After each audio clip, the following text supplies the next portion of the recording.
ڈرو، اور جو کلام میں نے نازل کیا ہے اس پر ایمان لاؤ،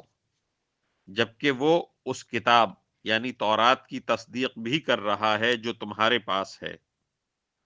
اور تم ہی سب سے پہلے اس کے منکر نہ بن جاؤ،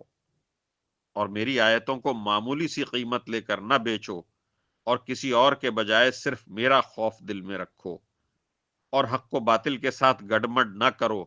اور نہ حق بات کو چھپاؤ، جبکہ اصل حقیقت تم اچھی طرح جانتے ہو، اور نماز قائم کرو اور زکوٰۃ ادا کرو، اور رکوع کرنے والوں کے ساتھ رکوع کرو۔ کیا تم دوسرے لوگوں کو تو نیکی کا حکم دیتے ہو اور خود اپنے آپ کو بھول جاتے ہو؟ حالانکہ تم کتاب کی تلاوت بھی کرتے ہو، کیا تمہیں اتنی بھی سمجھ نہیں؟ اور صبر اور نماز سے مدد حاصل کرو۔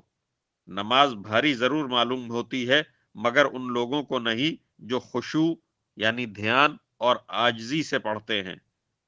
جو اس بات کا خیال رکھتے ہیں کہ وہ اپنے پروردگار سے ملنے والے ہیں اور ان کو اسی کی طرف لوٹ کر جانا ہے۔ اے بنی اسرائیل،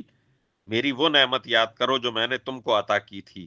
اور یہ بات یاد کرو کہ میں نے تم کو سارے جہانوں پر فضیلت دی تھی، اور اس دن سے ڈرو جس دن کوئی شخص بھی کسی کے کچھ کام نہیں آئے گا، نہ کسی سے کوئی سفارش قبول کی جائے گی، نہ کسی سے کسی قسم کا فدیہ لیا جائے گا، اور نہ ان کو کوئی مدد پہنچے گی۔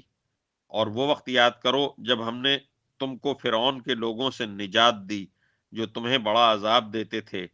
تمہارے بیٹوں کو ذبح کر ڈالتے تھے اور تمہاری عورتوں کو زندہ رکھتے تھے، اور اس ساری صورتحال میں تمہارے پروردگار کی طرف سے تمہارا بڑا امتحان تھا۔